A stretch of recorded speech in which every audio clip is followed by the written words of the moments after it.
सभी को नमस्कार। सबसे बड़ा सवाल ये होता है जब आप ग्रेड थर्ड की प्रिपरेशन कर रहे होते हैं, रीट कर रहे होते हैं, ग्रेड सेकंड कर रहे होते हैं, क्योंकि ग्रेड फर्स्ट में टीचिंग मेथड का बड़ा रोल नहीं होता है, होता ही नहीं है, मान के चलें अपन। यदि भी साइकोलॉजी से कुछ जुड़े हुए प्रश्न पूछ लेता है। मैंने पिछले 3 से 4 दिन में पूरा एनालिसिस किया। REET grade third, grade second तीनों के हिसाब से मैंने किया। और ईमानदारी की बात यह कि टीचिंग मेथड चाहे आप ग्रेड सेकंड के सब्जेक्ट के हिसाब से तैयार कर लो, या ग्रेड थर्ड के हिसाब से तैयार कर लो, या रीट के हिसाब से प्रिपरेशन कर लो, आपके टीचिंग मेथड बहुत बढ़िया तरीके से तीनों में काम आ जाते हैं। एक बार की मेहनत होती है, सही तरीके से यदि की जाए तो हमेशा के लिए तनाव खत्म हो जाता है। सबसे बड़ा सवाल बच्चों का मेरे से होता है कि सर टीचिंग मेथड के लिए कौन सी बुकलेट लेके आए। मैं मार्केट में फिलहाल अब तक जो उपलब्ध आई हैं, चाहे वो कल आई हो चाहे आज आई हो, मैंने सब किताबों के अंक मिला के मंगवा के देखा और फिर मैंने पूरे क्वेश्चन पेपर का एनालिसिस किया, हिंदी ग्रंथ अकादमी किताबों का एनालिसिस किया, सेंटर में जो प्रश्न आते हैं उन टॉपिक्स जुड़े हुए उनका एनालिसिस किया।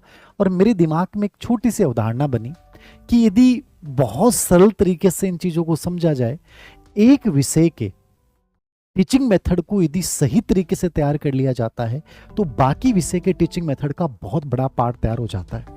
आप जो इस चीज़ को लेकर परेशान है कि सर मैं गणित विज्ञान का हूँ तो उसके लिए क्या लेके आऊँ, सर हिंदी के लिए क्या लेके आऊँ, सच मायने में 50% सिलेबस जो है वो कॉमन है, यदि आपने नोट किया हो।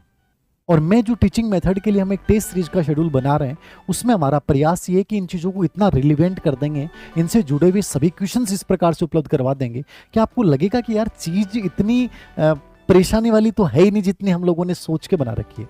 तो चीज़ों को आसान बनाने का तरीका सीधा सा एक ही होता है, एक्शन लो, उसका एनालिसिस करो।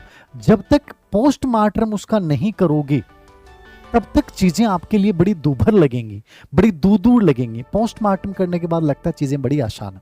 अब देखो मैं एक सिंपल सी बताऊं, आपके टीचिंग मेथड आप रीट में यदि प्रिपरेशन करते हैं तो आपके हिंदी में आएंगे, ठीक है, आपके संस्कृत में आएंगे भाषा में, आपके इंग्लिश में आएंगे जो भी आपको भाषा चुननी है, ठीक है, आपके एसएसटी में सोशल साइंस में आएंगे, आपके गणित विज्ञान में आएंगे लेवल सेकंड में, और यदि लेवल फर्स्ट में है तो आपके हिंदी और इनके अलावा पर्यावरण में आएंगे। इनमें सब में टीचिंग मेथड का रोल है और केवल रीट में नहीं है।